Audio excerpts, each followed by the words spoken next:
Hello there, welcome to the March edition of the Greyhound month, and as ever plenty of action for you. The Max Thomas Power Mare, extensive highlights from that competition, and the Daily Mirror Sporting Life Grand National from Hall Green, quarter-finals, semis and the final from there.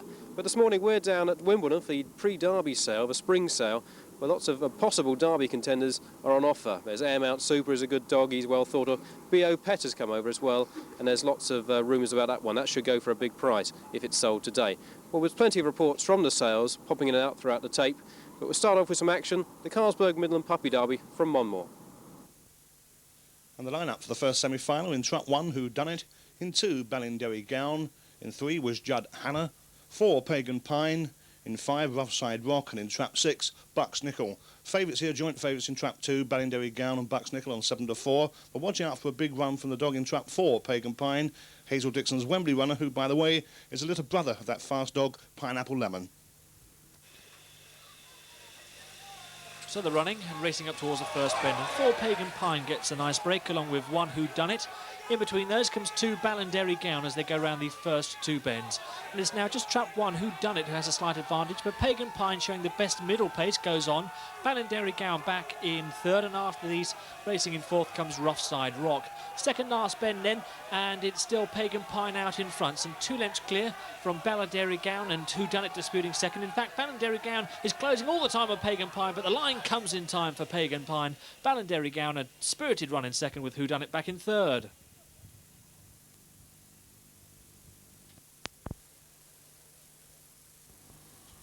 And the full result: first trap 4, Pagan Pine; second trap 2, Ballinderry Gown; and third trap 1, Who Done It. Win time 29.75.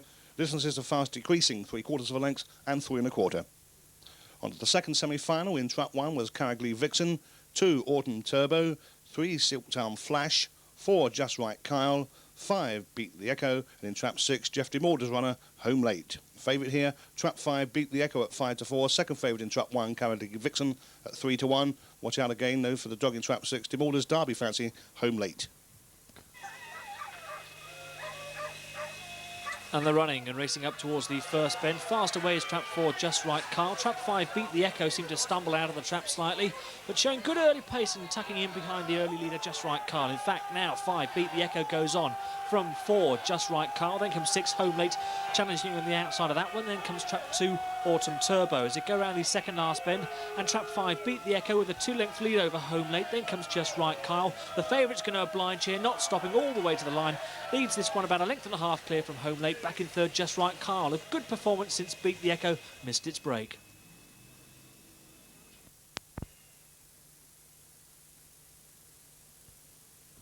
So a win for the Charlie Lister train, Beat the Echo, the 5-4 favourite.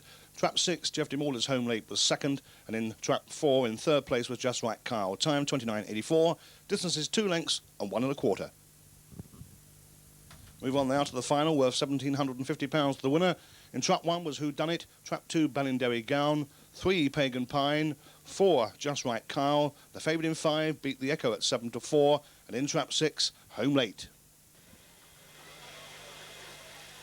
So the running for the final, and very slowly away again with trap 5, Beat the Echo, caught standing in the boxes, but trap 3, Pagan Pine shows the best early, leading with on the inside Who Done It, on the outside Home Late, and after these tucked up behind comes Ballinderry Gown and Beat the Echo now with the leading pack as they go down towards the second last bend. Home Late now just edging forward ahead of Who Done It, slightly crowded for room is trap 5, Beat the Echo with Pagan Pine as they come off the final bend, and Home Late strikes for home, goes on now, goes about a length clear from Who Done It, finishing well is Ballinderry Gown. Oh, and Home Late just holds on there from Ballinderry Gown, and it was quite tight for 3rd as well.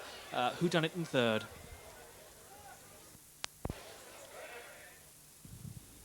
So Home Late wins the Monmore Puppy Derby, sponsored by Carlsberg, Jeff DeMorder train runner, a dog by My Tally-Ho 2, out of Cranbrook Girl, born in May 90. Second was Ballinderry Gown, the 7-4 favourite, and third, trap 1, Who Done It. The time 29.87, distance just a short head and 1 length. Well, staying middle distance, but going slightly further north this time, up to Manchester Bellevue for the heats of the Willoughby's Gorton Cup over 460 metres. The first heat in trap 1 was Ardfert Bill. In trap 2, Emerson Daly. 3 was Harry Williams' runner, Slippy Brindle. 4, Loran. 5, Collie Snowball. And in trap 6, the red-hot favourite at 5-4, the locally trained Nigel Saunders runner, 1 for All. Here on its way towards the starting traps, Bellevue blazed across the top of the traps. Trap 1, Ardfurt Bill gets away very quickly, followed by Trap 2, Emerson Daly with Trap 6, the favourite now, 1 for all going on at the first bend. Trap 1 bounced off the fence there and cannoned into Trap 2, Emerson Daly, who really did take a nasty bash there, but down the back stretch, no doubt about this outcome. Trap 6, the local runner, 1 for all, is well clear of Trap 1, Ardfurt Bill, and it's a question of binoculars to see the rest, I'm afraid, at this stage. Off the last bend, 1 for all is not going to be caught here. Trap 1, Ardfurt Bill staying on to keep second, and running on well to get third was the Trap 3 runner there, Slippy Brindle. Nasty incident at that first bend. Say Trap 1, Ardfurt Bill seemed to hit the fence and ricocheted into Trap 2, Emerson Daly, who really did take a nasty bump. Confirmation of the result, Nigel Saunders wins it with 1 for all, the 5 to 4 favourite. Ardfurt Bill in 1 was second, and in third spot was Slippy Brindle. The time 28.39, the distance is 3 1/4 and 1 length. In the second heat, Trap 1 was occupied by Clydell Tom, Trap 2 Condor 1 on 66 to 1 chance, 3 Jolson's Lad, 4 Flying Shuttle, in Trap 5 Lizardell Pat, and look at this Greyhound in Trap 6, Certain Way, who at this stage held the Wembley Trap record, 7 to 2 on Jeff DeBalder's runner in Trap 6, the Flying Bitch. Not away to a particularly flying start, though, was she? Because it was Trap 2, the 66 to 1 runner, Condor 1 who got away first, but now Trap 1, Clydell Tom takes it up, and Certain Way now getting into her stride, drifting wide at that first bend, but beginning to show her paces down the back stretch. But at this stage, Clydell Tom's maintaining that advantage there of a length or two. Off the third bend now, Certain Way is getting back now at the leader, Clydell Tom, and it looks to be all over for the odds-on chance here. Off the final bend, and Certain Way asserting her superiority here, coming up towards the line, but it's desperately close. She just about gets there, does Certain Way, but you want to, if you back that one for the derby, you want to see something a little bit more impressive. Well, that's my view anyway. Let's just check on the result. Jeff DeMalder's Certain Way wins it, 7 to 2 on favourite. Trap 1, Clydell Tom, big run for him, was second. And in Trap 2, the third one, of 66 to 1 rag, they call it. Fine run by him, Condor 1. 28.17, the time was there, wasn't it? The third heat in Trap 1 was Risk It Miss, who's a much-travelled Greyhound. Trap 2, Doreen Machine at 50 to 1. Trap 3, Villiers Prince. In Trap 4, Pond Tornado, the even money favourite. In Trap 5 was Moyglaire King. And in Trap 6, Ballyhasty Boy.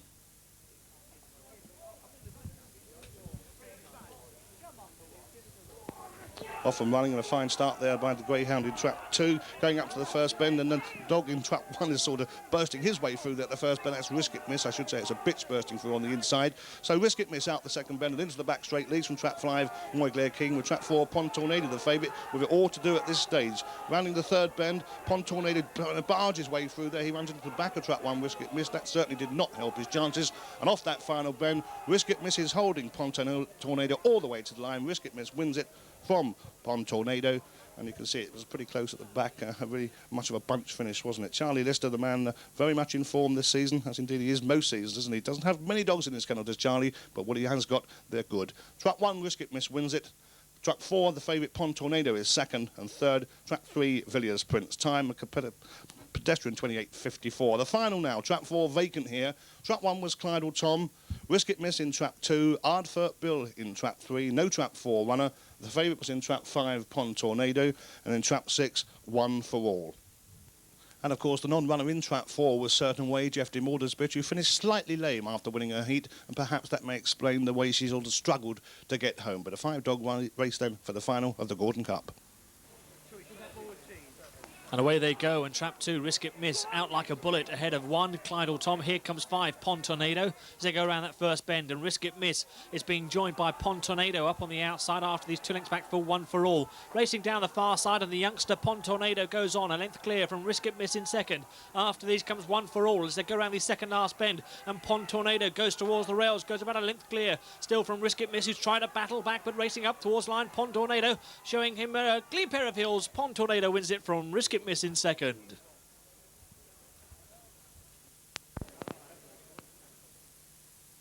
So the Willis Gordon Cup final goes to Pond Tornado, owned and trained by Harry Williams up there at Sunderland, a dog by I'm Slippy out of Harry's former bitch Pond Mosquito, born in July 90. That Greyhound, of course, now with Ginger McGee. The time 28.39, 3 1/4 lengths and 1. Risk It Miss second. Clydell Tom was third. Well, welcome back to Wimbledon. Before the sales here, joined by Brendan Matthews. Brendan, a very good patron of the Wimbledon pre-derby sale. Brendan, how many have you got running for you today? I brought 8 along today. out of those 8, I would say I have 3 real good dogs. One of them should be a leading contender for the English Derby, a dog called B.O. Pat. He's by Southern Bow out of a bitch called Lame Killing Pat, which is the mother of the famous Lady Tico, who produced Newry Hill this year to win the Coursing Derby. But this dog now, if the right man gets his hands on this dog, should go a long way in the English Derby. He has tremendous early pace and should be suited to Wimbledon. And the second dog would be a dog called Newry King. There's just one slight drawback with him. He may not be a good enough kenneler for England, for dogs. You know, in England the way you kennel the dogs for 2 and 3 hours. That might be a drawback. He might be a better dog to suit maybe a man going independent racing. The third dog would be a dog called Cusick View. He's a little brought to Clonliffe Road, which I sold recently to compete in the English Derby. I would recommend him as a good buy also. Right, so I know these things are shrouded in secrecy, but what sort of money would you hope to get for those 3 dogs? Well, B.O. Pat now, I wouldn't want to take under 10,000 for him. He's that type of dog. If you met the right punter for him now, you could maybe get more for him. But the way the market is at the moment, I would be satisfied enough at 10,000. But if you were buying him maybe in Ireland or maybe in the south of Ireland, you might have to give 15 for him. That's what I think of him. And what about the other 2, Brendan? Well, the Newry King dogs, about 4 grand. Cusick View the same. I wouldn't like to take anything less for them type of dogs, because we only bring the better lots here. The lesser lots just be sold at home for, and they go out at maybe at money just to maybe get you out of the rearing them. We don't rear all good dogs. You only see the best of them here. Right, now you mentioned Clonliffe Road a few moments ago, a dog that was in the papers a lot over the last couple of weeks. It was sold to Paul Stringer. Tell us more about Clonliffe Road. Well, Clonliffe Road, I would say, is the best greyhound that I have had my hands on in years. That would now exclude, I'd have to exclude Newry Hill now, because Newry Hill, he did the business in the Coursing Derby, and he's an outstanding track dog also. He's in the final of Spring Cup on Saturday night, and I expect him, if he comes away from the box, I expect him to do about a 23:30. But Clonliffe Road is an outstanding greyhound. Now, how he'll do in this country is another thing, but in Ireland, you couldn't expect. He started off with 23.80, he came down to 23.60, and then he came down to 23.50, and then 23.38. And I had not seriously, in all honesty, trained that dog, because I wanted that dog. I was going to take the dog over myself, over to the English Derby myself. But there was that much publicity about the dog, I could have sold the dog to 5 different people. So Clonliffe Road should run well in the English Derby. Right, can you let us know roughly how much that one went for? Well, it would be unfair to the man that bought the dog to say but he wasn't cheap. I thought you might say that, Brendan. Yeah. Now, I can't let you go without asking you about a brood bitch of yours. It seems to have been going forever. Townview Linen. Now, how many litters has she had? Well, Townview Linen she probably would have, I'm not just sure, 7 or 8 litters. But she always threw top-class dogs in every litter, and this, I reckon, is the best dog ever she threw Clonliffe Road, and that is her last litter. She came in season there recently, but she's now 12-year-old, and I would not breed her no more. She'll live out her life with me. She was a great servant. So she was about 10 years old when she whelped at Clonliffe Road? Clonliffe Road, so was 10 years old. And is that normal to have them going on that age? Well, sure, it's all according to how you look after them. At home we look after them, and I suppose it's not normal, but she was fresh and well, and I didn't see nothing wrong when she reared that litter, perfect. But she's got now too old, and I wouldn't breed her anymore. Well, good luck today, Brendan. I hope you get the money you're looking for, and I hope your dogs are unwell. Well, thank you very much. And you'll be seeing some action from those Wimbledon sales trials a little later on. Let's go now for sprinting, because that's your passion, and you're going to enjoy these heats of the William Hill weekend. Lincoln at Hackney, 304 metres. In Trap 1 in Heat 1 was Glen Malure in. In Trap 2, Tommy Gunn. 3, that fighting sprinter, Carrageen Zig. 4, the odds on Bolyard Curtis. 5, General Synopsis. And Trap 6, Glengar ahead. Well, we've seen Balliard Curtis win at the big race at Bristol recently. How will he fare at Hackney? Away they go. And 6, Glengar ahead is best away. Here comes Balliard Curtis now, and he's shown tremendous early up towards the first bend. He leads then from Glengar ahead in second. After these comes Tommy Gunn in third. Then comes Glenn Muller in as they come off the first and second bends then. Oh, there's trouble behind there, and it was Glenn Muller in who fell, but the winner, no doubt about it, that was Balliard Curtis. A fine display of sprinting up to that first bend.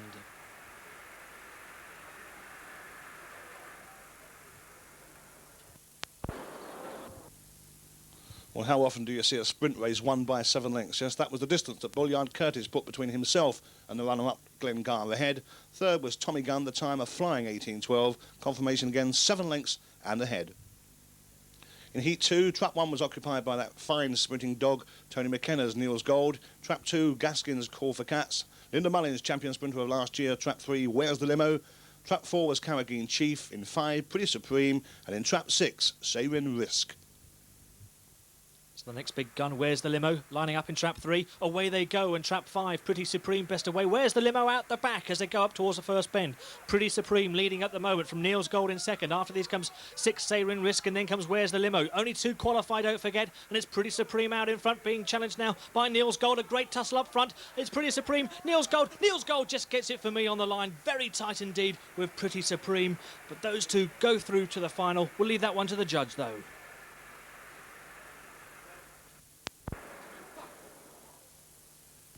And victory there, just getting up. Niels Gold beating Pretty Supreme in Trap 5. Where's the Limo? Again, facing yet, well, not indeed facing another defeat, beaten once more. Time 18.39, a whisker, a short head, and 2 3/4 the distances. The third and final qualifying heat of the William Hill Weekender. Trap 1 was Cooler Tudor, 7-4 favourite. Silent Captain ran from 2. Base Rate, the dog brought to an end Ravager Gaines' world record bid. In 4, Stride in Style. Trap 5, Chestnut Slippy. And in Trap 6, Ballyhack Flash.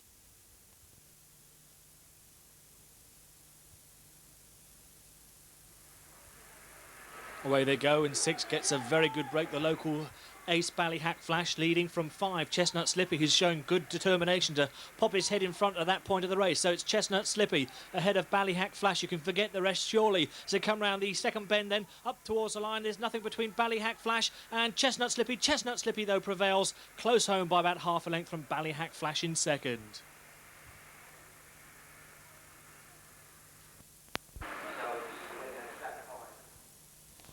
And the full result of Heat 3, first Trap 5, Chestnut Slippy, trained by Ernie Gaskin at Walthamstow. Second Trap 6, Ballyhack Flash. Third Trap 1, Cooler Tudor. Time 18.28, distances half a length and 6.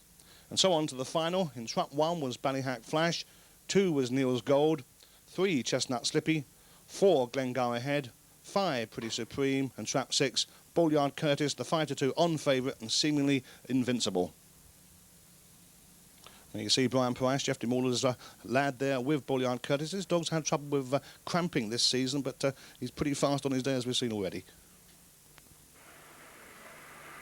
Away they go for the final then, and it's quite an even break. 1 Ballyhack Flash showing, also 5 Pretty Supreme, and Pretty Supreme goes on. Where's Balliard Curtis? In chase now in second as they go round the first bend. It's Pretty Supreme just leading from Balliard Curtis. The race is on. Balliard moves out wide again. Pretty Supreme and Balliard Curtis is nip and tuck all the way the line. Oh, Balliard Curtis gets it for me. No winning line there, but Balliard Curtis for me from Pretty Supreme in second.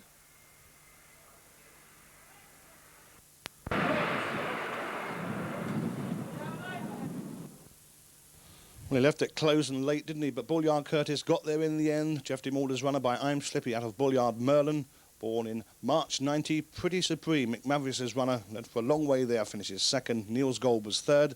The time 18.45. The distance is just a neck and 4 lengths. And you see the winner, Brian Price, rubbing down or cleaning off Balliard Curtis. Fine sprinting greyhound. Will he run in the Derby? The big problem is, of course, this question of cramping. A fine study there of probably the best sprinter around at the moment. Let's move on to the other extreme of the distance scale. The first heat of the BBC Television Trophy up at Bellevue, 8.55 metres. In Heat 1 in Trap 1 was Dampit Pride. Trap 2 was Mobile Magic, the odds-on favourite. In 3, Lilac Wonder. 4, last year's champion, Jenny's Wish, trained by Rick Jordan down at Hove. 1 for Shamey ran from 5, and in Trap 6 was Clear Issue. Off and running in the first heat, and Mobile Magic, the odds-on favourite, already gone to the front, followed by trap 5 there, 1 for Shamey, with Jenny's Wish, as I say, last year's winner, back in third spot there, and checking wide slightly at that bend. Down the backstretch on the first circuit, Dampit Pride goes 2 or 3 lengths up on 1 for Shamey, and these two at this stage are well clear of the rest of the field. Jenny's Wish is back in third. Off the fourth bend and coming into the home straight for the first time, and you can see their Mobile Magic hanging on to this lead. I always wondered about this Greyhound, would it really see out this trip of 855 metres at Bellevue? Well, we're about to see that one way or t'other. Judge for yourselves. Going into the back straight for the final time, it's still Mobile Magic with the call from 1 for Shamey, and these two seemingly having it between them. But now you can just see Jenny's Wish edging her way into the picture on the right-hand side of your screen there. Down to the penultimate bend, Mobile Magic still has the lead, but Jenny's Wish battling on gamely there and coming through to take the favourite off the last bend. And she's going to go away and win it quite comfortably in the end. Does Mobile Magic stay? Well, ask yourself that question. Jenny's Wish wins it. Last year's winner gets home there, and a fine performance that was indeed. She did, by the way, dehydrate after that race, and although she took a chance in the finals, we'll see later, it couldn't have improved her chances, could it? So Jenny's Wish wins it for Eric Jordan at Hove, 4 to 1 chance, beating the favourite Mobile Magic at odds on 4 to 5. Third was Lilac Wonder, time 55.85, distances 2.5 lengths and 3/4. In Heat 2 was Trap 1, Ways Goosey. He knows his way round here. He won the Cesarewitz last year, of course, at Bellevue. Trap 2 was Swiss Trips. Penny's Dog ran for the 3. 4 was Westbrook Penny. Fortunate Man, Tony Fell's runner in Trap 5, the favourite. And in Trap 6, Shropshire Lass, the winner of this event 2 years ago at Walthamstow. Off and running on a quick start there by Trap 2, Swiss Trips, followed by Trap 3, Penny's Dog, with Trap 6, Shropshire Lass getting into the picture in third spot, rounding that first bend. Fortunate Man tracked cleverly round that first bend there, ducked inside, and now in Trap 5 there, goes up in second spot in pursuit of the leader here, Swiss Trips, down to that third bend. Swiss Trips leads then from Fortunate Man in this second heat of the BBC Television Trophy up at Bellevue, Manchester. The trip, don't forget, 855 metres. Going up to the fifth bend now, and Fortunate Man just beginning to force his head in front there of Trap 2, Swiss Trips, and round that sixth bend now, Fortunate Man and Swiss Trips coming close together there, but it's not too much trouble. No excuses really there for Swiss Trips. Going down to the seventh and penultimate bend, Fortunate Man, Tony Fell's runner there, got the lead, but not pulling away, is he, at this stage, from Swiss Trips, who's staying on very well back there in second spot now. Off the last bend. Fortunate Man's going to win it okay, but he might have to step up on this performance if he's going to take the final. Going to the line, Fortunate Man wins it from Trap 2, Swiss Trips.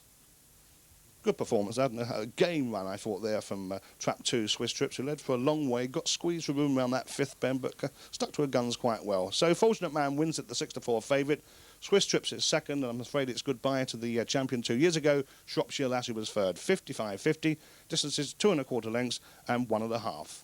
And the third and final heat in Trap 1, Bob's Regan, the Greyhound of the Year in 1991. Trap 2, Mersey Ringo. Trap 3, Intentional, 66 to 1 chance. In Trap 4, Dramatic Deal. Trap 5, Moon Magic. And in Trap 6 is Clonbryn Basket. So off and running in this third and final heat of the TV Trophy up at Bellevue. Trap 4, Dramatic Deal goes into an early lead, but look at the great pitch already that Bob's Regan has on the rails in Trap 1. Bob's Regan, Brian Timke's homebred runner by Ballyregan Bob, of course. Ballyregan never went this far, did he? 855 metres. But my golly, this dog can run and can stay and rail so closely. He's very, very difficult to beat. They won't pick him up from here, I can guarantee you that. Trying to is Trap 5, Moon Magic, a 12 to 1 chance there, coming through now into second, into the home stretch for the first time. And Bob's Regan must have a lead here of almost 10 lengths, I'd guess, at this point. And going down the back stretch for the second and final time now. Bob's Regan, as I say, the Greyhound of the Year for 1991, and deservedly so. 2 Ladbroke Golden Jackets he's won, a Kent Centennial he's won, a Regency, well, hasn't he won, in fact. Down to the last bend, or seventh bend finally, and Moon Magic now beginning to close on Bob's Regan, and perhaps distress signals going out for Brian Timke's runner here, because it's as far as he wants to go as well. Up towards the line, Bob's Regan is going to hold on from Trap 5, Moon Magic, with Mersey Ringo, a Greyhound who I always thought would be too much outpaced in the early stages to win a stayers event of this quality. But then you see Bob's Regan wins it. Moon Magic is second. I'm afraid that Mersey Ringo, the Greyhound trained by a Liverpool fireman, he's out of it. Time 55.63. The distance is 1 length and ahead.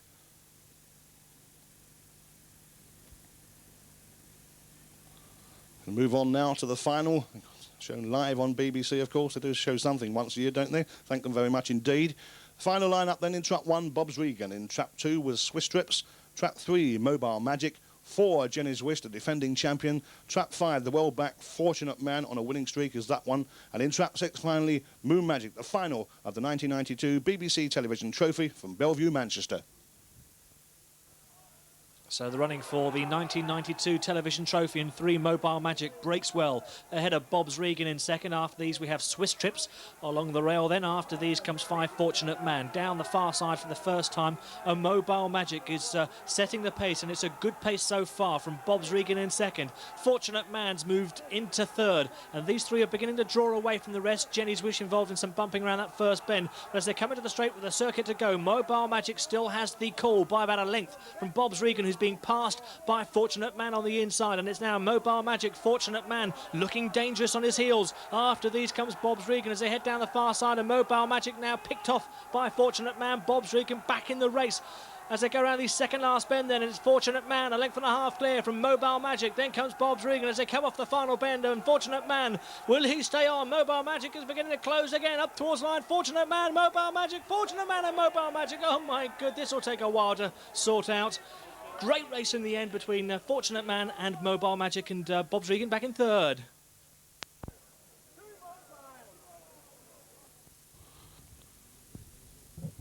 Fortunate Man gets it in a desperate finish with Mobile Magic, who really came back to the favourite.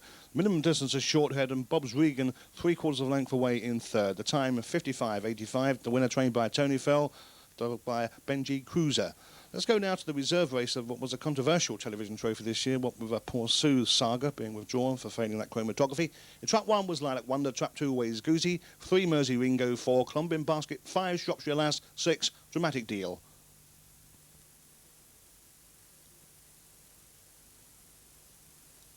Here we go then, the reserve television trophy race, and 5 Shropshire Lass breaks well ahead of 2 Ways Goose. Up on the outside comes Dramatic Deal, and also they're getting a slight bump, a big bump in fact, Clonbryn Basket and Dramatic Deal. So racing down the far side, this has got shades of 1990, hasn't it? Shropshire Lass out in front, some 3 lengths clear from Ways Goose in second, and a gap back to the rest now as they go round the next bend, and it's still 5 Shropshire Lass. She's 2 clear of 2 Ways Goose. A circuit to go, don't forget. Mersey Ringo back in third. So go round the 5th and 6th bends by my calculations. Shropshire Lass still there and still bowling along in front. She's quite happy here, some 2 lengths clear from Ways Goose in second as they come down towards the second last bend, and it's still Shropshire Lass still maintaining a 2-length gap over Ways Goose, the surprise Cesarewitch winner of last year. It's still Shropshire Lass. She's clear from Ways Goose, back in third, staying on his Lilac Wonder, but no catching Shropshire Lass. She's won this one. From back in second was Ways Goose, and in third that was Lilac Wonder.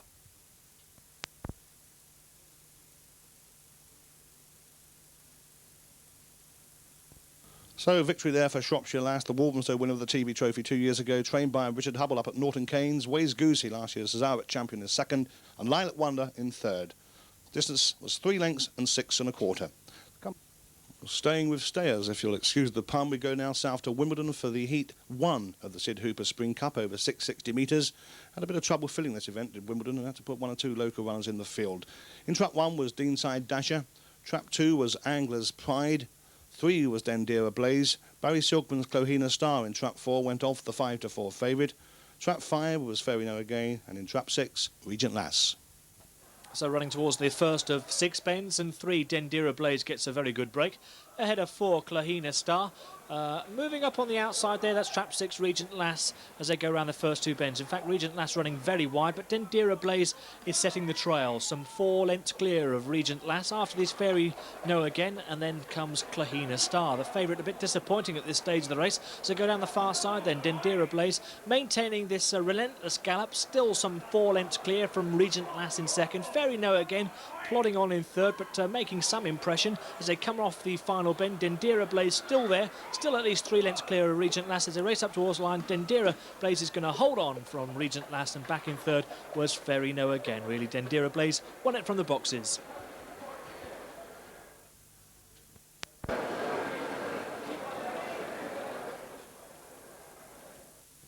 So a local winner in the opening heat of the Sid Hooper Spring Cup, Dendera Blaze, trained by Philip Rees, the 6-1 winner from Regent Lass in Trap 6.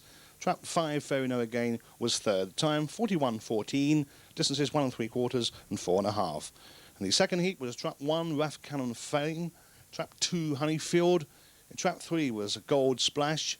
Trap 4, Colebrook Susie, Tony Meeks, very much informed bitch from Oxford. Trap 5, Kill Media Man. And in trap 6, the red hot favourite, John Coleman's Let's All Boogie, who went off at 3-1 on and looking sure to win this heat. So the second heat, and away they go in 2. Honeyfield is the early leader with 3 on the outside. That's Gold Splash. Also up there early, Let's All Boogie in 6, and Let's All Boogie goes on now with Gold Splash. After these, a gap back to 1 Wrath Cannon Flame. So they go past the judge for the first time. That would be a good finish, wouldn't it? Gold Splash and Let's All Boogie still disputing the lead, but Let's All Boogie now shows his class and goes on now. Goes a length clear from Gold Splash. Big gap back to the rest, and the race is really on for the minor honours, but up towards the second last bend, Let's All Boogie well clear from Gold Splash as they come off the final bend, and Let's All Boogie remaining some 3 lengths clear from Gold Splash. Colebrook Susie's run on really strongly for third. Let's All Boogie wins it handsomely in the end from Gold Splash, and Colebrook Susie in third. Let's All Boogie lying handy off that first bend, always a big danger from then on in. Well, a doddle, wasn't it, for Let's All Boogie. 3-1 on favourite, trained by John Coleman, of course, at Walthamstow. Gold Splash was second and third, Colebrook Susie. The time, 40.88, considerably quicker than the first heat. The distances, 5 lengths and 1 3/4. So on to the final, absolute walkover, or so they thought, for trap 6, Let's All Boogie. Colebrook Susie ran for 1, Gold Splash in 2, watch out for that one. 3, Dendera Blaze. 4, Fairy No Again. Regent Lass in 5, and Let's All Boogie 5-1 on to take this £500 final of the Sid Hooper Spring Cup. Here we go then, they're running for the final, and 3 Dendera Blaze shows up nicely with 2 Gold Splash and 4 Fairy No Again, and Gold Splash goes on with Fairy No Again. After these comes Regent Lass.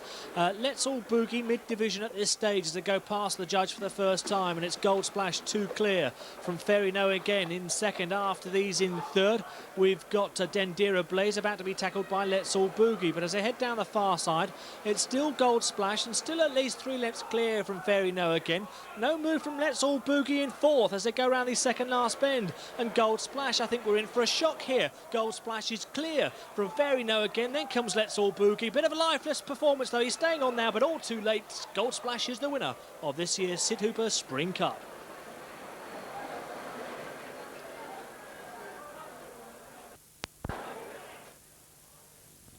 Oh dear, oh dear, oh dear. It just goes to prove once again, doesn't it? There's no such thing as a certainty in racing. Gold Splash turning over the red-hot favourite there, Let's All Boogie, in the final of the Spring Cup at Wimbledon.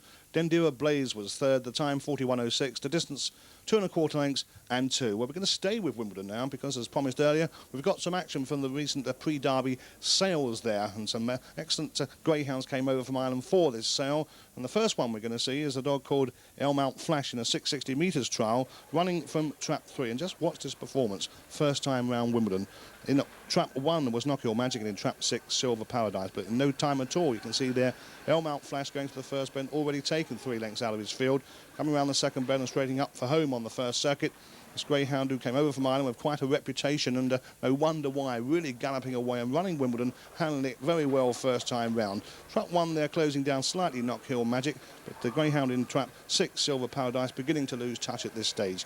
Going up to the 5th bend, Elmount Flash still holds the core from trap 1, Knock Hill Magic, and he's not going to be caught here. He's going to win this by about 1.5 lengths, but he did come back towards the line. It makes you wonder how good trap 1, Knock Hill Magic, might be. Up to the line, and you can see Elmount Flash holding on, leading all the way, beating trap 1, Knock Hill Magic, with trap 6, Silver Paradise, in third spot. And the time for that trial was an incredible 40.77. First time round Wimbledon. That really has to be an outstanding performance. They enjoyed it too, didn't they, sitting behind the glass and in the warm there at the sales. Let's move on to the next trial now, over 460 metres. Elmount Super, the greyhound, in trap 4 here is the one to watch. Some rather good form down at Clonbell in Tipperary. Very fast break by Elmount Super. The dog in trap 6 is a greyhound called Trip the Trap. Get your tongue round that one when you had a pint or two.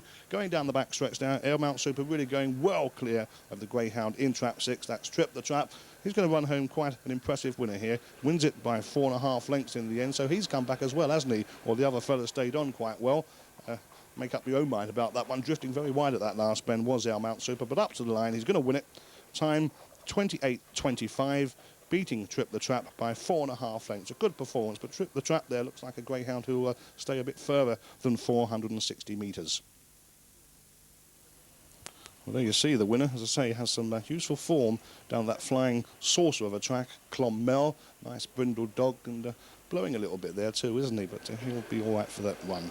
Next trial now, B.O. Pet in trap 1, Canal View in 4, and trap 6, Heidi's Boy. B.O. Pet going up quickly from trap 1, going good speed to the corner, but not quite as good as the Greyhound in trap 6, Heidi's Boy. But Heidi's Boy giving way there to B.O. Pet and tangling slightly with the runner in trap 4, that's Canal View. Good back straight pace here by B.O. Pet. You can see him going out 3-4 lengths clear now from trap 6, Heidi's Boy. Around the last 2 bends and still staying on strongly is B.O. Pet. Comes back a little bit towards the line, but he's still going to win it comfortably in the end. They said it was 2 lengths, looked more like 3.5 to me, but who am I to argue?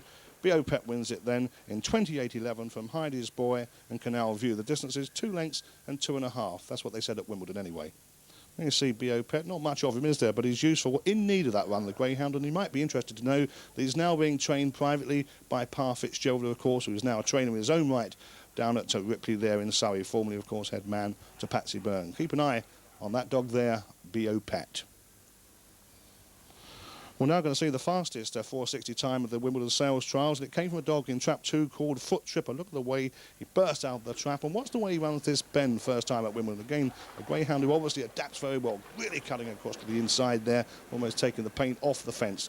Down the back stretch, Foot Tripper in trap 2, Greyhound in trap 4 there, that's Knockhill Chip, and in 6 was Hogan's Stand.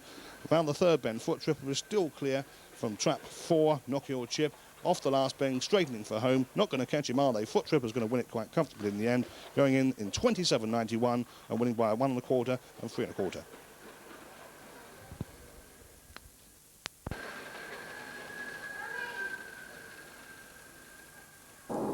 Now joined by Jeff Piper, Racing Post correspondent at Wimbledon.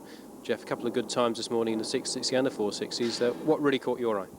Well, Clive, the 660 trial, again, air mount flash, first time round, 40.77 is a phenomenal time. Going was given as normal. It might have been a little bit generous. I think it's probably a bit faster than that, but still, nevertheless, it was a very good time, 40.77, bearing in mind that Let's All Boogie only did 40.80 last week, winning the heat of the Spring Cup. That whole trial looked very good. First and third, there was only 5 3/4 between the first dog and the last dog, and it looked a very, very, very good trial. Hopefully they won't ask too many telephone numbers when he goes on the bench, but that remains to be seen. The 460 times, 27.91 by Foot Tripper. Again, first time round for a dog, any time under 28 seconds is very good, first time round. Straight off the boat as well, not ideal preparation, so not bad at all. If memory serves me right, that might be the first time 28 seconds has been broken in a sales trial. If he's sold on the bench now, he gets free entry to the Derby. Don't think he's a Derby winner, but nevertheless, he still looks a fairly decent dog. I think Tony Morris is 20,000 safe this year anyway. Right, but you do reckon there could be a slight discrepancy or a slight error, you think, on the going allowance? I wouldn't say an error, perhaps a little bit on the generous side. Obviously, with all these dogs going round first time, I mean, there's not really a yardstick to go by. Last night the going was given as normal. It rained, it may have fastened the going up a little bit. Personally thinking, 40.77 is a bit flash first time round. Maybe it's a little bit fast, but it's very difficult to evaluate the going with dogs that you don't really know, especially this lot straight over from Ireland. Bob's obviously got a bit of a problem trying to give a going allowance, but all the vendors here and all the buyers will know to their own sort of mind what the going is going to be, so they won't be influenced by a normal going allowance anyway.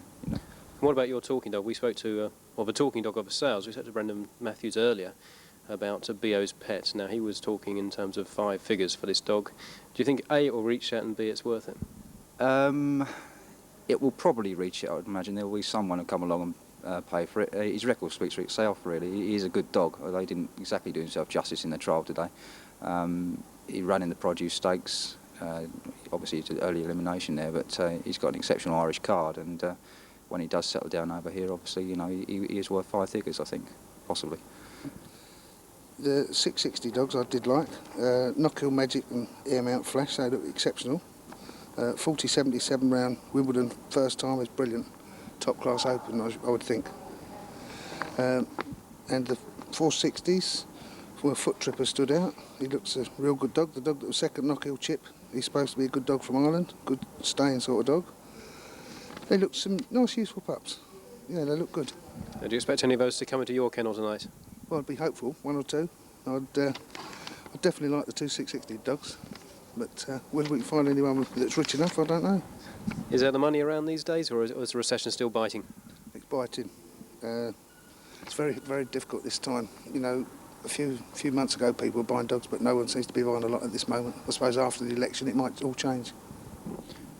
OK, but any dogs you've seen this morning that you like the look of? Well, actually, there was a couple of dogs there that took me eye, and I thought were trialled quite impressively. First look round Wimbledon. The first one that really caught my eye was a faceless joker. I thought he went round the track like he'd been round here 20 times. He hugged the rails. He ran the track really well. I was quite impressed with that particular dog, to be quite truthful. And the other dog that I fancied, that I thought ran very well, was Foot Tapper. I thought he ran exceptionally well, and he was running very strong, in my opinion, on the second half of the circuit, you know, and be quite truthful, if the price was right, I could be interested in either of the two of them, personally, you know. There was a couple of stars I'd come to look for. Unfortunately, the travelling over didn't seem to have done them a lot of good, and there was a pair out of a Cool Car Mover, a pair of bitch sisters. One was Ascot Girl. She hasn't definitely not run anywhere to her capabilities. I'd come especially, to be quite truthful, to watch her run, but you know, she just never weren't her day today, and she weren't running. And you know, when you're buying dogs at sales and they don't do it on the day, it makes you a bit sceptical, you know. But other than that, she was the one I'd really come here to look at to buy, you know.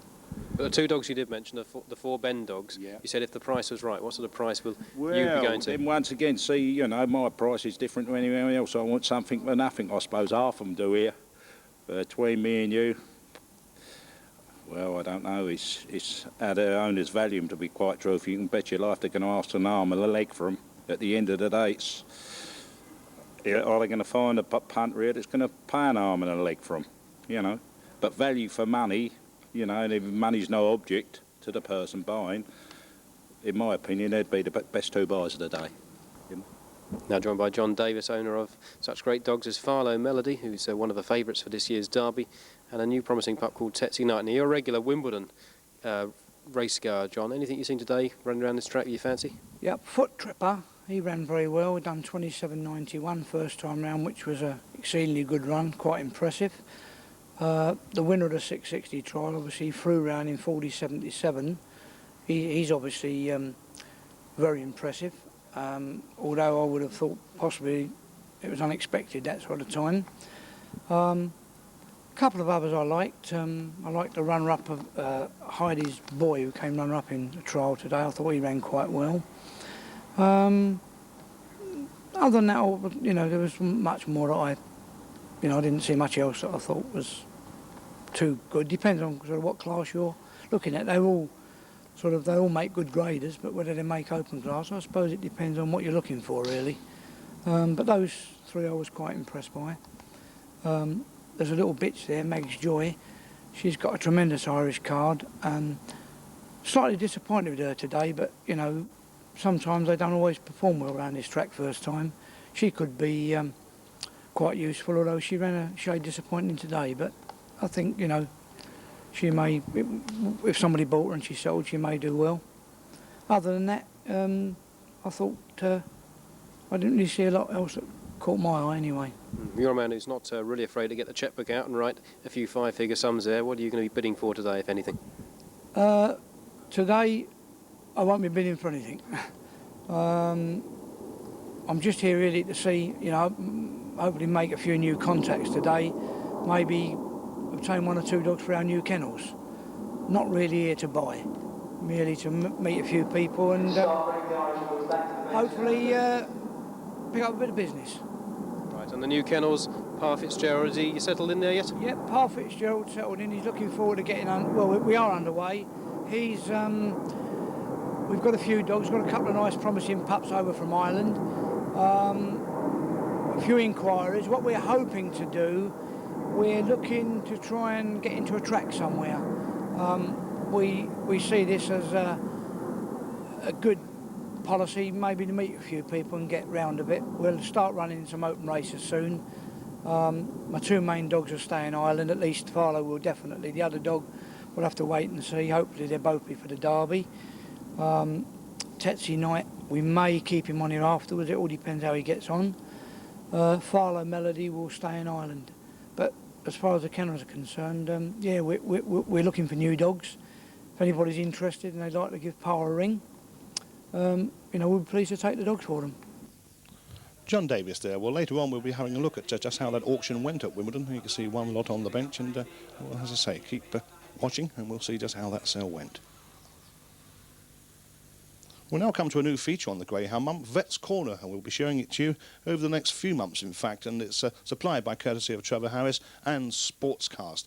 The vet in question is David Poulter, one of our leading Greyhound vets. He's cleaning up there on Potter's Bar. Used to be an opera singer, did David. I could do with a tenor too. And he's talking here with Richard Thomas. Basically, this Greyhound came here because he was suffering from cramp. This is a condition which most Greyhound people will recognise in that mainly the hind legs seize up towards the end of a race or at the very end of a race due to muscular spasm, which can be due to a number of causes. In this case, we investigated this Greyhound a couple of weeks ago and we did some blood tests. We do blood tests for two reasons. One is to check the chemicals that are going around in the serum of the blood, and we tested his total protein, his albumin, calcium, phosphorus, three what are called liver enzymes, which are an indicator of how well his liver is functioning, and also for kidney function. And the only thing we found was a slight increase in two of the liver enzymes, which again, in the absence of everything else, would tend to point to cramp being probably the reason for him having this muscular spasm. We look at his blood count, we see that he showed evidence of some dehydration at the time we tested him, and we hope now that that's probably gone away. And the white cell count shows that he needs one or two other treatments which we're going to give him today. And all I'm going to do today is just check this dog over and listen to his heart very carefully. I'm looking at his gums to see how pink they are, any indication of anemia, how well the blood seems to be flowing in those gums. Then I'm running my hand down the back. I'm going to feel his pulse, which we feel in the dog's groin, his femoral artery, which is nice firm pulse, just a little bit fast because he's a bit apprehensive being on the table. And I'm going to listen to his heart for signs of strength of sound and any murmurs.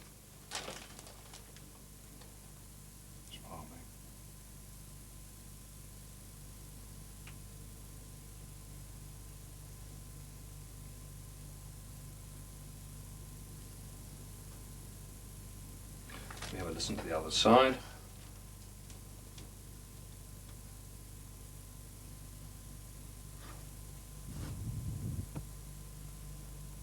And apart from being a bit apprehensive, he's in fact very, very well. We'll just check his urine. We use one of these test tapes. We put in the urine. Is that like a litmus type? It's like a litmus thing, but much more, and then we check it against a chart of the various chemicals.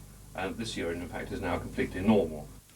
Okay. We've put this dog onto a sustained release potassium product called Slow K, which is used for a lot of people with circulatory problems. It will probably prevent the dog dehydrating so severely again, and therefore probably prevent the cramp.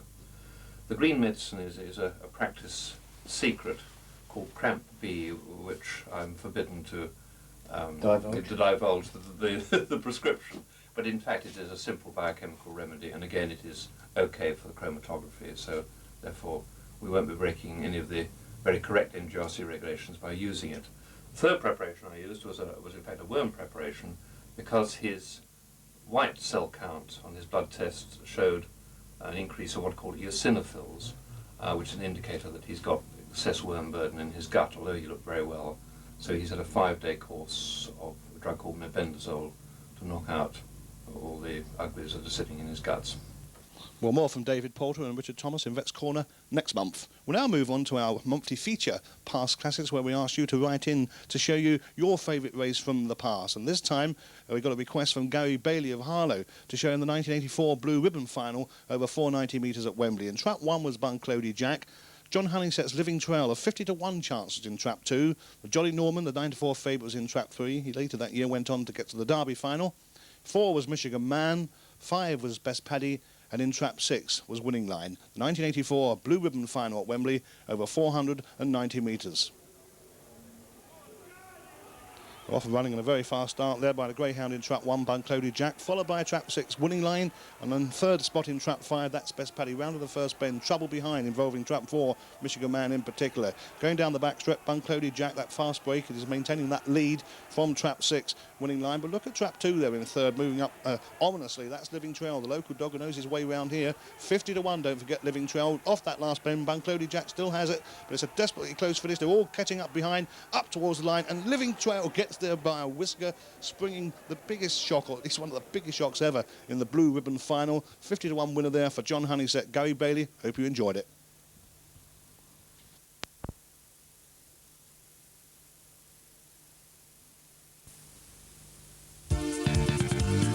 These are the modern offices of the Racing Post, situated in Rains Park, South London. Since the first edition was published on April the 15th, 1986, the Racing Post has quickly gained the respect of everyone in the greyhound industry. From mid-morning, information and news stories are received over the wire and placed in a queue for sub-editors to edit into a planned layout. The story is then typeset and transmitted to the compositors on the floor below, where it is processed and pasted into position.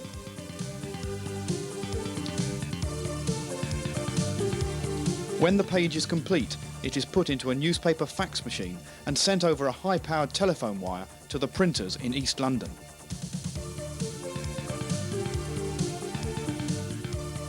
Here, the pages are received as negatives, from which plates are made to put on high-speed presses, ensuring greyhound readers get the latest possible results the next morning.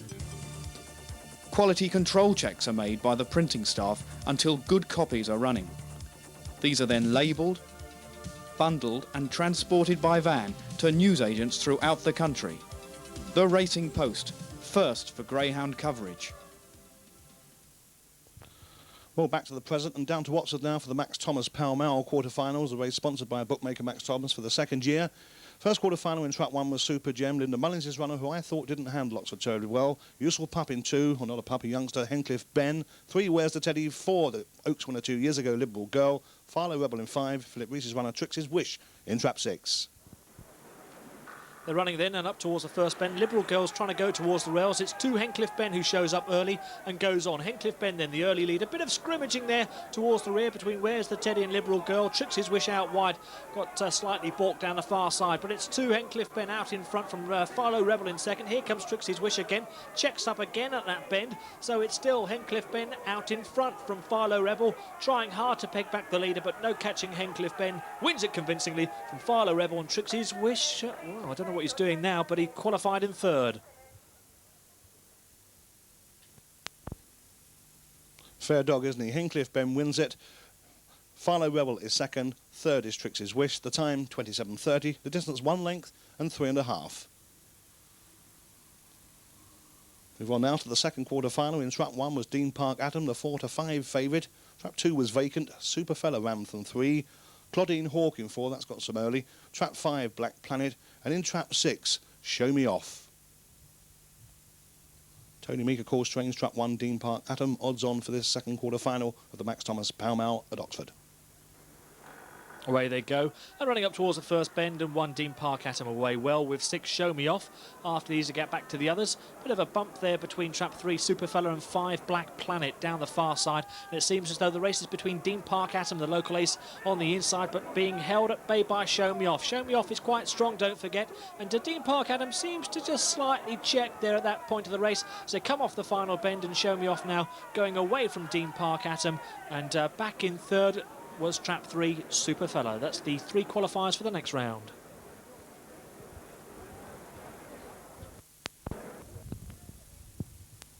Well, a win there for Show Me Off. A little brother, by the way, of last year's Derby winner, Ballinderry Ash. Dean Park Hatton was second. Turn up there for the favourite backers. Superfella third. Time 27.44. Distances 2 1/4 and 4 1/4. Third quarter final. In trap 1, John Copplestone's Merlin's Gift, the 13-8 favourite. Claymore Spot in 2. Galleon in 3. Ballaroo Hove, Derek Knight's Greyhound from Hove there, poorly drawn in trap 4. Silent Lord in 5. And Muddy Boots ran from trap 6. So the running then, and 3 and 4, Galleon and Ballaroo Hove have a bumping match out of the trap. So 1, Merlin's Gift, is the early leader from Galleon, who's got back into the race. Up on the outside is 6, Muddy Boots, down the far side, and it's Merlin's Gift drawing clear now from Galleon. Making progress on the rails there, that's 2, Claymore Spot. I think that one might have hit the rails at the first bend, seemed to check up anyway. As they come off the final bend, no catching Merlin's Gift, the favourite, well clear as they run up towards the line. This is victory for John Copplestone's Merlin's Gift, who wins it from Claymore Spot, and Ballaroo Hove qualifying in third.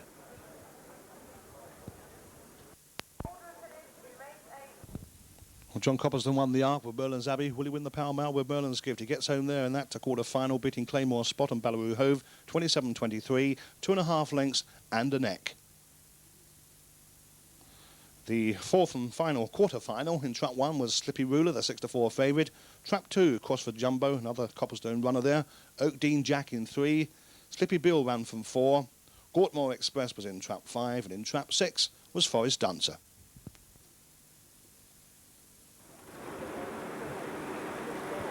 Fourth quarter final and 6 bit skew if at the traps. That's Forest Dancer, but 3, Oak Dean Jack is the first to show from 5, Gortmore Express. Up on the outside, then comes 1, Slippy Ruler down the far side, and 3, Oak Dean Jack. 2 clear of 1, Slippy Ruler. After these on the outside comes Gortmore Express. To go down towards the second last bend, and it's still Oak Dean Jack out in front. Closing all the time is Slippy Ruler, who's coming up on the outside of Oak Dean Jack. So Oak Dean Jack being taken on by Slippy Ruler. Here comes Trap 2, Crossford Jumbo, but it's Slippy Ruler the winner by about at least a length and a half from Oak Dean Jack, and Crossford Jumbo in second and third. What a win there for the Stan Kennett trained Slippy Ruler. The 6-4 favourite beats Oak Dean Jack and Crossford Jumbo, 27.23. The distance is 1.5 lengths and a neck. Move on now to the first semi-final of the Pall Mall. Trap 1, Hencliffe Ben. Perfect pitch there, wasn't it? 13-8 favourite. Dean Park Atom in 2. Claymore Spot in 3. Crossford Jumbo in 4. Show Me Off in 5. And Farlow Rebel on the outside, perfectly pitched in Trap 6. Off and running, very level break, but the best early pace is shown by Trap 5 there, Show Me Off, followed by Trap 2 on the inside, Tony Meek's pitch at Dean Park Atom. Trouble there for Trap 1, Hencliffe Ben, but he's going to recover well and get him back into the race. But down the back stretch, you can see now Dean Park Atom goes on, showing tremendous speed out of that second bend. Show Me Off now is beginning to go backwards in Trap 5, as Trap 1, Hencliffe Ben, is impeded badly there at that second from last bend. And Trap 3 coming through now, Claymore Spot. Going up towards the line, Dean Park Atom is going to win it from Trap 3, Claymore Spot. For a bit of trouble around that to third bend, probably spot the chances of 1 or 2 runners there. Dean Park Adam, not much of her, but she's got tremendous speed, she really has, and knows this track, of course, like the back of her paw, trained here by Tony Meek. Beating Claymore Spot in 3 and unlucky Hencliffe Ben in 1, the time 27.53, the distance is 1 length and a half. The second semi-final saw Ballaroo Hove, I should say, this time perfectly drawn in Trap 1, and they thought so too. The punters made him 11-8 favourite. Merlin's Gift in 2, Slippy Ruler 3, Superfellow 4, Oak Dean Jack 5, Trixie's Wish, Philip Reese's Dog perfectly drawn again on the outside in 6.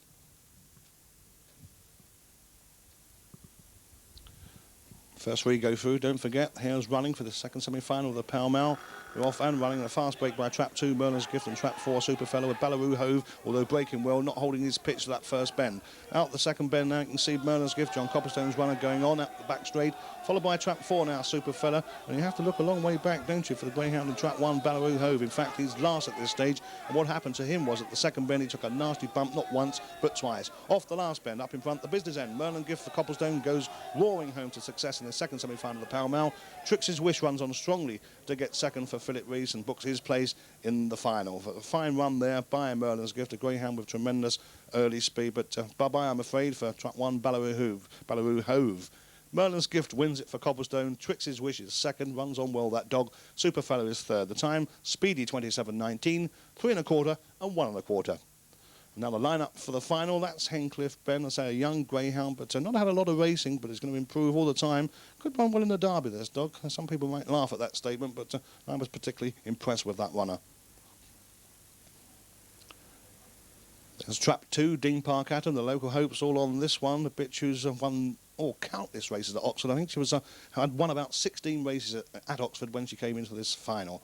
£5,000 to the winner. Hencliffe Ben was the favourite in trap 1 at 2-1, surprisingly displacing trap 5, Merlin's Gift. In 2, Dean Park Atom. Trap 3, Claymore Spot. 4, Superfella. 5, Merlin's Gift. And in trap 6, Trixie's Wish. And little brother, of course, to Lisnacle Wish. The running for the final then, and 2, Dean Park Atom away well.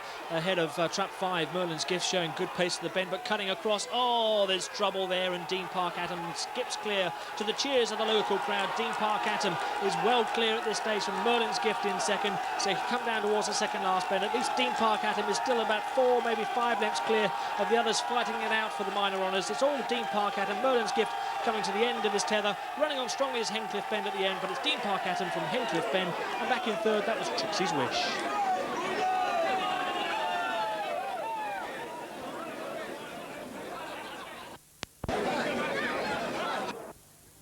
So, confirmation of the result, the 1992 Max Thomas Pall Mall final, a win for the locally trained Dean Park Atom, Tony Meek, the trainer, a bitch by Southern Bio out of nice class, whelped in October 89. Second was the favourite, Hencliffe Ben in trap 1. And there you see the winner, Dean Park Atom, smashing little form bitch, isn't she? And victory celebrations. On the right, they're sporting the funny hat. Cossack Hat is your sponsor, Max Thompson, enjoying himself with his wife there, Marie. And as I say, a great night down there at Oxford. And a very, very deserving and impressive winner, Dean Park Atom.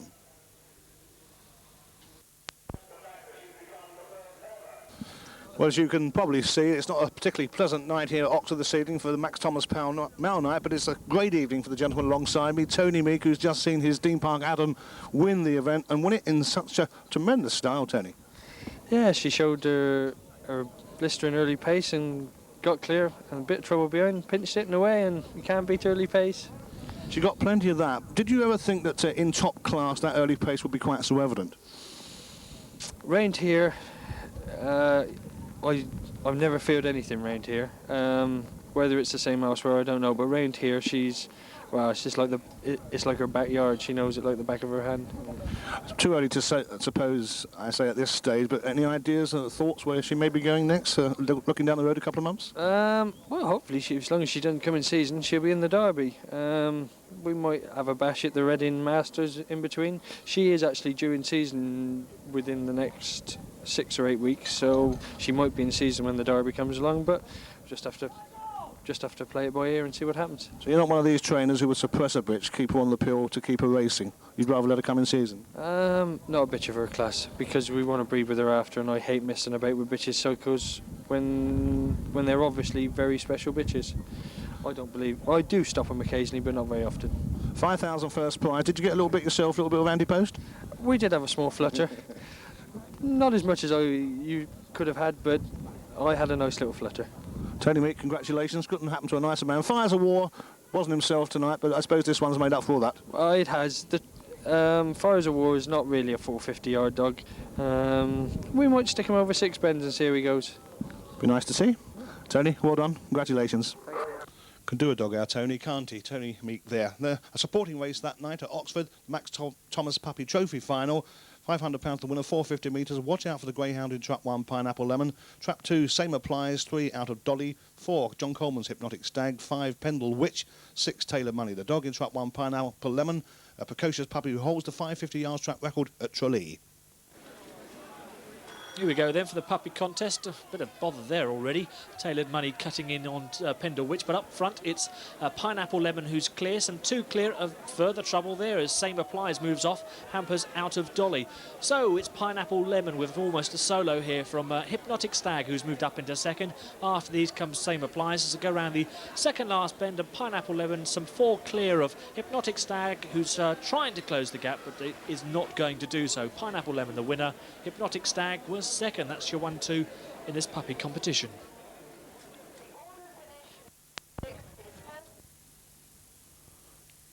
Told you it was quick, didn't I? Pineapple Lemon wins it, the 5-2 on favourite for Michael Compton of private trainer there. Hypnotic Stag was second, same applies third, 27.30. Distance 3.5 lengths and 3 1/4.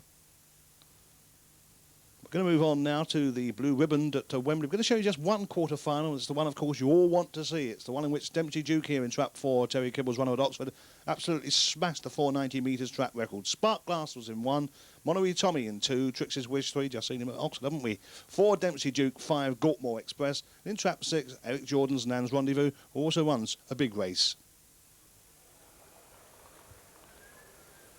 Off and running, a fast break by trap 6, Nan's Rendezvous on the outside, but Dempsey Duke is already in second pitch, unusual for him. He hasn't got that great deal of early speed.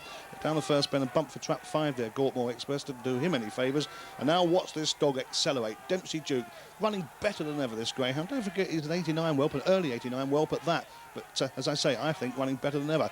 Really cruising away now from Nan's Rendezvous. And coming off that last bend, no doubt about it, is there. Dempsey Duke's going to win it. And the time was an astonishing 28.52 seconds, which takes 3 lengths, or if you like, 24 spots off the track record, held by a bitch called Certain Way, who we saw earlier in this programme, who in turn took the record from none other than Phantom Flash. But Dempsey Duke, their confirmation, 28.52 in beating Nan's Rendezvous and Trixie's Wish by 3 1 3/4.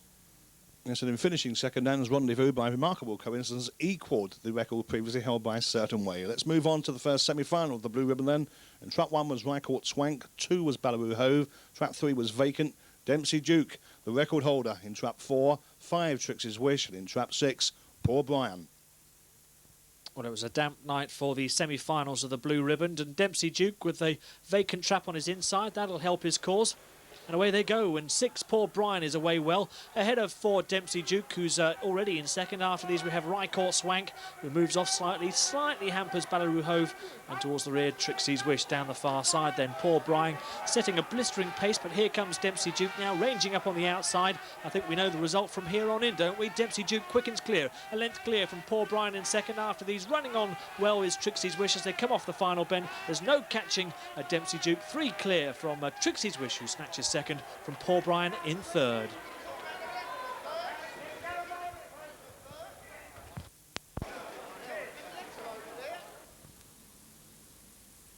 So Dempsey Duke wins it quite comfortably in the end from trap 5, Trixie's Wish, with Poor Brian in trap 6 finishing third.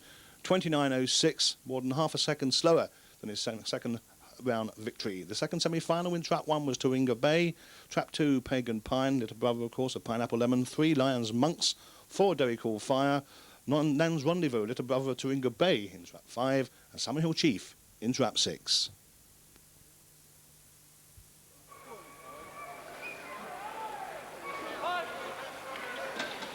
Away they go then for the second semi-final in trap 5, Nan's Rendezvous best away. Ahead of trap 2, Pagan Pine, showing up early on the inside. There's been some trouble there involving trap 3, Lions Monks, but as they go down the far side, it's 5, Nan's Rendezvous, at least 2 clear of Pagan Pine in second. After these, we have Turinga Bay in third, and then comes Summerhill Chief. To go around the second last bend, and it's still Nan's Rendezvous, 2 clear of Pagan Pine. Gap back to the others who are headed by Turinga Bay. This is how they're going to finish. Nan's Rendezvous keeping on all the way to the line, a couple clear from Pagan Pine in second. Turinga Bay qualifies in third.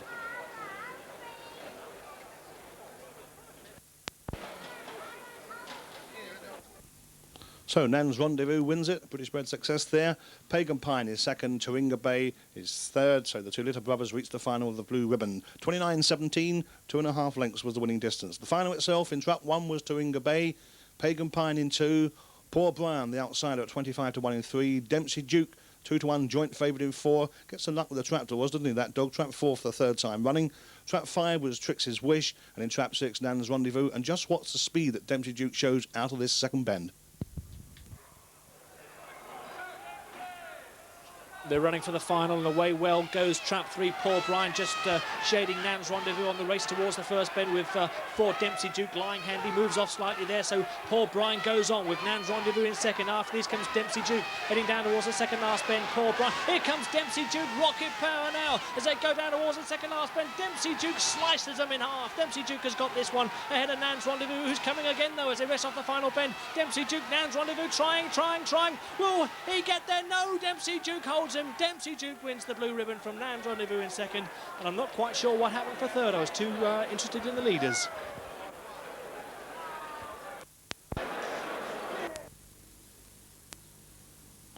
So Dempsey Duke maintains his unbeaten record in the blue ribbon final, winning it there from Nant's Rendezvous with poor Brian third. Time 28.87. Fast again, wasn't it? Distance half a length from 4. The winner trained by Terry Kibble at Bristol, dogged by Shanagari Duke. And there you see the victory celebrations once more. And Terry Kibble at the back of the pitch, almost in centre behind the man with the trophy. There he is, Dempsey Duke, a dog who sure will once more go for the derby. Move on now to the hurdlers and the Sporting Life Daily Mirror Grand National up there at Hall Green. The first quarter final in Trap 1 was Lisnakill Wish, Trap 2 Lyre Billy, 3 Ardreen Paddy, 4 Water Drip, in Trap 5 Kildare Slippy, the local champion trained by Paddy Hancocks, and in Trap 6 Patsy Burns Greenfield World. Running up towards the first flight then, and 4 a Water Drip is fast away with Lisnakill Wish with a clear run on the inside. Then comes Kildare Slippy going around that first bend, and it's Kildare Slippy being kept at bay by Water Drip. A bit of a schmozzle there, and Lisnakill Wish goes on. Lisnakill Wish jumping well ahead of Kildare Slippy and Greenfield World, disputing second and third. So go around the second last bend. Lisnakill Wish still about 3 clear from Kildare Slippy, and after these comes Greenfield World racing up towards the final flight. Let's see how Lisnakill Wish jumps it well ahead of Kildare Slippy, and back in third Greenfield World. A bit of an upset by Lisnakill Wish.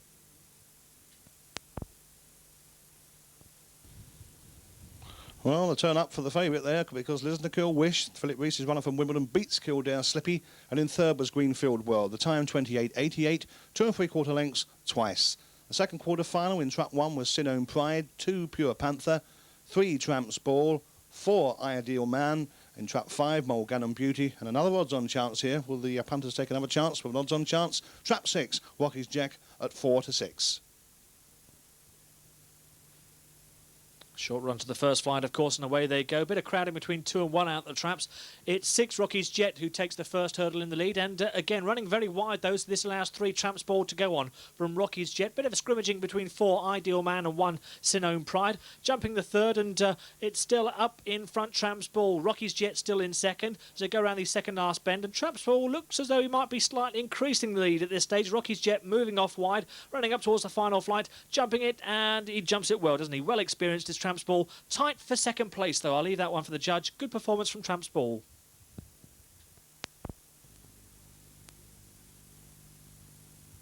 Well, a surprise result there. Tramp's Ball winning at 10 to 1 for Arthur Hitch of Wimbledon. Mulgannon Beauty is second, and Ideal Man, his third. Ideal Man, of course, dead heated for first place in last year's national with Ballycarney Dell. The third quarter final, Trap 1 was vacant. Trap 2 was Shah Jen. Double Rock, the Greyhound, will beat Lisnakill Wish for the Springbok Trophy at Wimbledon in 3. 4 was Spot on Spur. 5 Supreme Slippy. And the favourite in Trap 6, Linda Mullins' Deer Park Gym at 5 to 4. Third quarter final. Away they go, and running up towards the first flight. And jumping it, Spot on Spur jumps it well over the next. Spot on Spur leading from in second Shah Jen, who moves off there and hampers the chance of Supreme Slippy at least as they go down the far side. And it's still Spot on Spur jumping well from Deer Park Gym up on the outside of Shah Jen. These two disputing second as they come around the second last bend, and it's still Spot on Spur. Good race this by the novice, trained by Tommy Foster. One would have jumps it reasonably well. Spot on Spur, the easy winner in the end from Shah Jen, who just shades Deer Park Gym for second.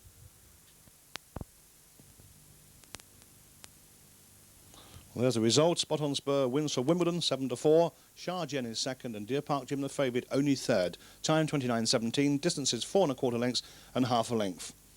Well, unfortunately, due to a technical problem at Hall Green, we're unable to show you the race for the fourth quarter final, but there's the result of it. Arthur Hitch's Towering Alone wins at 5 to 1. Unbelievable is second. Hondo Rock is third. A slow time, 29.66. 2 1/4, 1 3/4. The first semi-final in Trap 1 was Ideal Man, Shah Jen in 2, Hondo Rock 3, Lisnakill Wish odds on in 4, Deer Park Gym in 5, and Unbelievable ran from Trap 6. Ideal Man, of course, don't forget, bidding to get to his second successive Grand National final. He's running here from Trap 1. Off and running, and a good break on the outside there by Trap 6, Unbelievable. He jumps it over first at that first hurdle from Shah Jen in second from Trap 2, but she's going backwards at this point. Out of the second bend there, and you can see the dog going clear at this stage. That's Lisnakill Wish, the odds-on favourite. Jumps very flat and low, but very positive at the same time. It does give you heart flutters, I must say, but my God, he is fast out of that second bend, isn't he? Round the last bend now, Lisnakill Wish is home and hosed. Going to win it quite comfortably in the end from Trap 2, Shah Jen, with Trap Unbelievable in Trap 6, running on to get third and into a Grand National final. But what a winning performance that was there by Lisnakill Wish, Philip Reese's runner. who's had quite a wonderful year over the hurdles, sadly beaten, of course, in the Springbok final. Wins it there, the 4-6 favourite from Sharjah and Unbelievable. 29.35, the distance is 7 lengths and a neck. 7 lengths and a neck. The second semi-final saw a Tramp's Ball lining up in trap 1. Spot On Spur was in 2. Towering Alone in trap 3. Mulgannon Beauty in trap 4. Greenfield World was in trap 5. And the favourite Kildare Slippy at 9-4-1, perfectly drawn on the outside there, Paddy Hancock's dog, in trap 6. Tramp's Ball 1, Spot On Spur in 2. And there they go. A slow break by Kildare Slippy there, last going to the first hurdle as trap 2, Spot On Spur, leads from trap 4 there, Mulgannon Beauty. And you can see Kildare Slippy on the outside of the pack. They're in 4th place at this stage, and with it all to do. Down to this next flight, and it's trap 2, Spot On Spur from trap 5, Greenfield World. And now Kildare Slippy on the outside, beginning to make up ground, but he's still got a couple of runners in front of him at this stage. Going on now is Patsy Burns, Greenfield World in trap 5, but coming in between the middle of them is the favourite at long last, he's seen daylight. Kildare Slippy forces his way to the front and gets there in the end to win it from trap 5. So, and trap 2 there, Spot On Spur, was in 3rd qualifying spot, but they did give his supporters, I'm sure there, Kildare Slippy, a few scares. The time, 29.35, not surprisingly a little bit slow, but he worked hard to win, didn't he? Greenfield World was 2nd, and 3rd was Spot On Spur. Distance is 1 1/4 and ahead. And the final of the £5,000 Daily Mirror Sporting Life Grand National at Hall Green in trap 1, Sharjah. Lisnakill Wish in 2, Spot On Spur in 3, 4 was Kildare Slippy, 5 Greenfield World, and in trap 6, Unbelievable. And talking about things unbelievable, just watch this performance here by the favourite, Kildare Slippy. So it's evens, Kildare Slippy and 5-4, Lisnakill Wish on the boards. Away they go there for this £5,000 decider, up towards the first flight and over it, and 4, Kildare Slippy's out in front. Lisnakill slightly dwelt at the traps and a bit of a barging match at that first bend down the far side. Kildare Slippy out in front, some 4 lengths clear of the rest. Jumping well at the moment, and he jumps that one well. Here comes Lisnakill Wish on the inside, trying to make some ground, but not catching Kildare Slippy from here. Lisnakill Wish gets balked to that bend again. As they come off the final bend, there's only one winner, to the joy of the locals here. Paddy Hancock's Kildare Slippy jumps it well. Another big prize there for Kildare Slippy, and another fast time. I understand that's a track record. We'll get the details later, but a great performance from Kildare Slippy.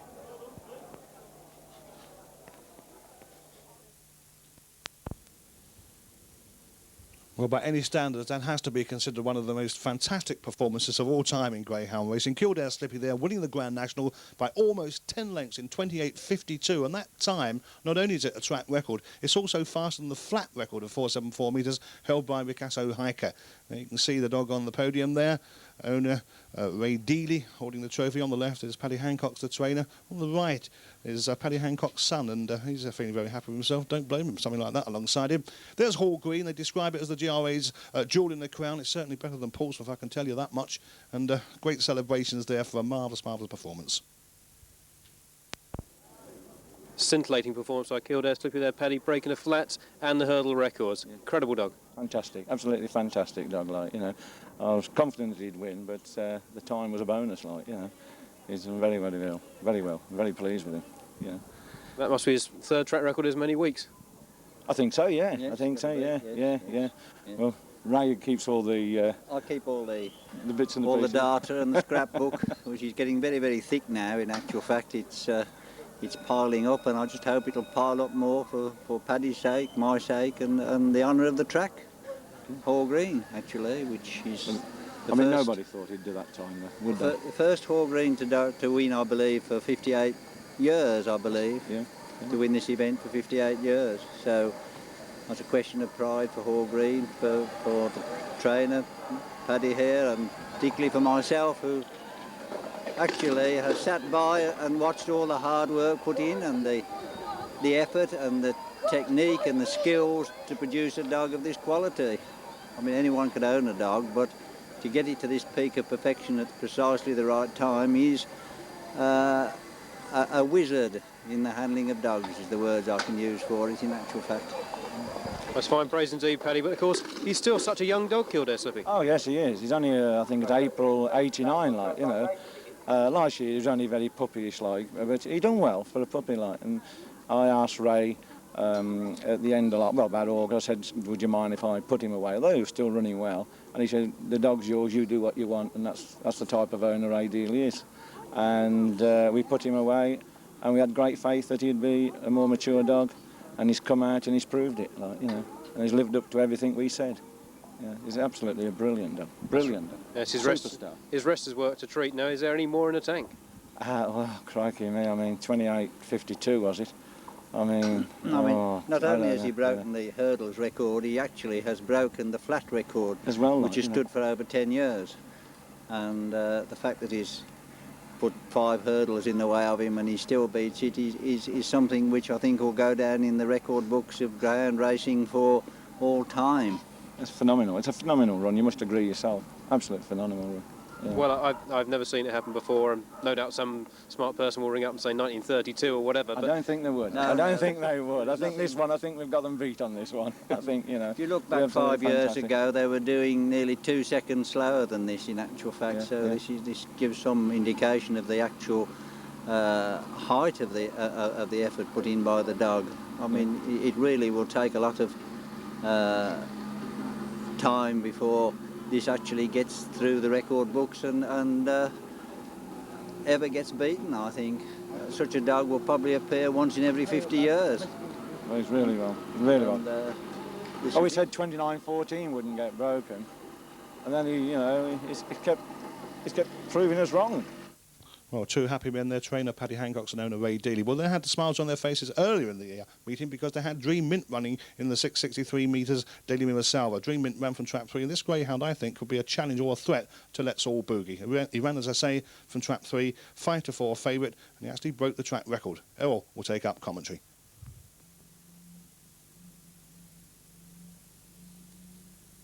Away they go, and very slowly away was trap 5, Holland's Knight, the complete rag, but it's trap 4. Circle Streak out in front in the early stages as they go around the first bend then. Circle Streak, the leader from in trap 1, first name Bart. After these moving up on the outside of that is trap 3, Dream Mint. Circuit to go, and 4, Circle Streak. Only 2 lengths clear from Dream Mint, who's moving rapidly into second place and now into first. And it's now Dream Mint who's kicking clear from Circle Streak. After these comes first name Bart as they go around the second last bend, but Dream Mint some 4.5, 5 lengths clear of first name Bart in second, and this is all Dream Mint. A good performance here, showed a nice middle pace to win this race. Dream Mint the winner. In second place was first name Bart. That's your 1-2.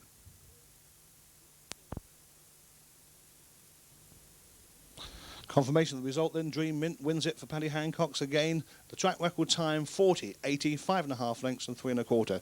First name Bart was second from trap 1, and in trap 6 in third was Westmead Gypsy. Let's move on now to the Daily Mirror Bowl over 474 metres at the Grand National meeting. Some Derby contenders here in trap 1. Beautiful Rory, he's useful. Shanna Boy in trap 2. Home Late, Demorder's runner in 3.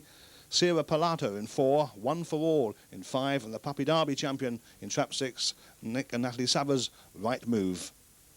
Well, a competitive lineup then for the Daily Mirror Bowl. They've got Right Move as your 7-4 favourite. Sierra Palato close up at 2-1. Here they go, and Right Move steps out quickly along with Beautiful Rory on the rails in 1. After these comes Sierra Palato, showing good speed up towards the first bend. Oh, Sierra Palato moves off slightly there, hampers Right Move, and Beautiful Rory takes full advantage of all of this. And Beautiful Rory is out in front from Sierra Palato in second. After these comes Right Move. Second last bend, and it's Beautiful Rory about 2 clear from Sierra Palato in second. A length back to Right Move. So come off the final bend, and Beautiful Rory is going to hang on here for victory. Sierra Palato, try as he will, can't make it in time. It's Beautiful Rory from Sierra Palato, Right Move. There's your 1-2-3, Mike.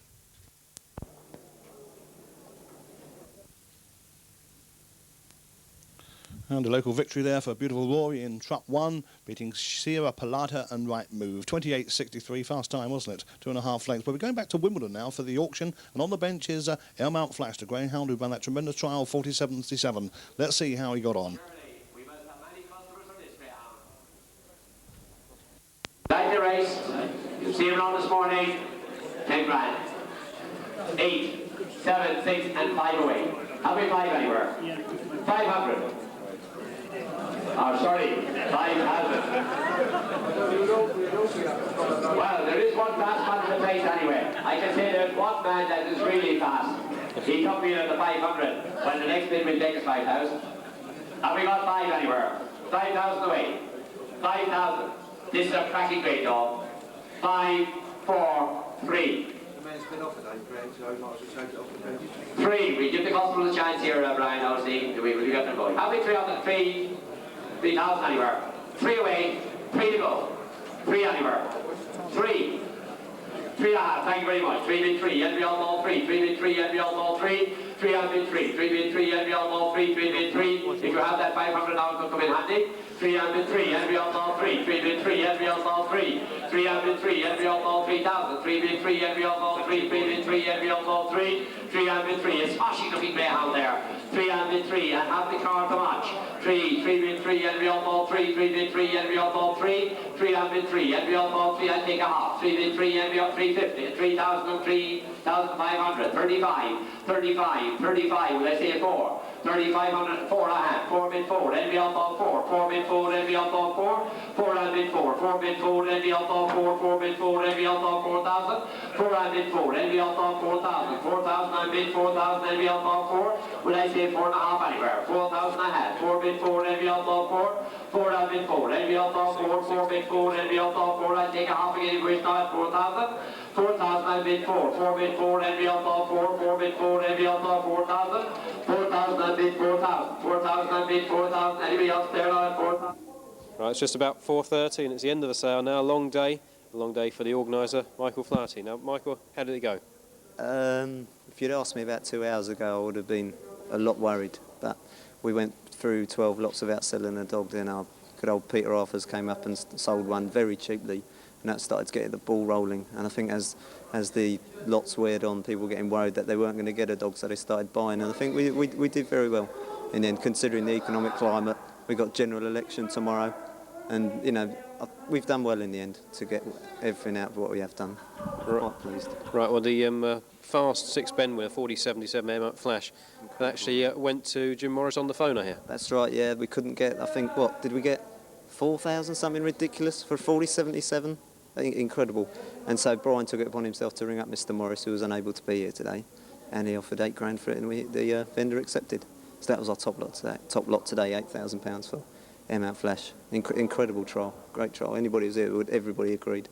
You know, but I'm not taking it out on the people that if the money's not around, the money's not around. You know, maybe we're catering for pockets that aren't around anymore. But you know, we did well in the end to get what we did out of them. It was a big crowd, but most of them just seemed to have their hands in their pockets. I think they did. They were out for a picnic, whatever you want to call it. You know, I think they just came for the day out. That's fair. That's fair enough. You know, there's some people bought dogs that probably wouldn't have when they walked in today. So more than welcome to come along and have a good day out. It is a good day out. Now, how about a dog that dipped under the 28 seconds, foot tripper? Wow, once another. It's just like an incredible trial. You know, 27.91. I think, in my knowledge, my limited time in ground racing, that's the first ever ground auction dog I've seen break 28 seconds round here in my 5 years here. And you know, he's earned this holding a bench and he's free entry into the Derby. So not only has he got an exceptionally good dog, he's got £250 worth of free entry into the Derby. It's down to us, you know. So I'm pleased for the new owners. And how much was that let go for? That was 4,500 guineas. So you know, it could be cheap. It was 27.91 first time round Wimbledon. Balliard Curtis came here the other day and did 27.96, was it? First time round. You know, you've got to think of these things, haven't you? But I'm pleased for the new owners. It was a good incentive and it worked. The free Derby. And one more dog actually fetched a quite good figure. It was Airmount Super, I believe. That's correct. I think that was 4,000. He was looking for, what was he looking for? He was looking for 7, I think. But I think he decided to sell it after us getting £8,000 for him for Flash. So he did us a favour and sold it for 4. Once again, a great greyhound. Was it 28.11 today? 28.11, first time around Wimbledon. You know, very good. Another going back to foot tripper. He railed like a leech, didn't he? He's stuck to rails coming home. Incredible. Great run, you know. I'm very pleased. Now, a few dogs were actually taken out of the sale at short notice. Any explanation for that? Very annoyed at one of them, tripped the trap. I won't mention the person's name, but came up to me and said he's taken the dog out for no reason. He didn't offer an explanation and wasn't going to give one either. But you know, these things happen. He won't come back to any of my sales. Never again. But so the rules are quite tough here, Michael, and hopefully... Yeah, if people mess me around, they won't come back. If they've got next year's Derby favourite, I don't care, they won't come back. Just like that gentleman won't be coming back. Whatever. So next year, formula the same, just hope there's a bit more money around? Well, I'll have to sit down with General Manager and the Racing Manager and see how we get on to do one at the end of the year, maybe. See what happens tomorrow, General Election. And see what happens. If we could do another one on the basis of today. Quite pleased today, taking a few quid. It's good. And it'll be interesting to see how some of those expensive purchases get on in the next few weeks. Well, next edition of the Greyhound Month, the April edition, is released on the 19th of May, should arrive just in time for the start of the Greyhound Derby. We'll have highlights from the Easter Cup at Shelbourne. We'll actually be visiting Clonmel for the produce final, bring you some footage back from there. The Olympic at Hove, and we're squeezing a few Derby trial stakes for good measure as well. A couple of trainer interviews for our Derby preview, and of course there's the next edition of Vet's Corner. Be sure to join us here on the Greyhound Month in April.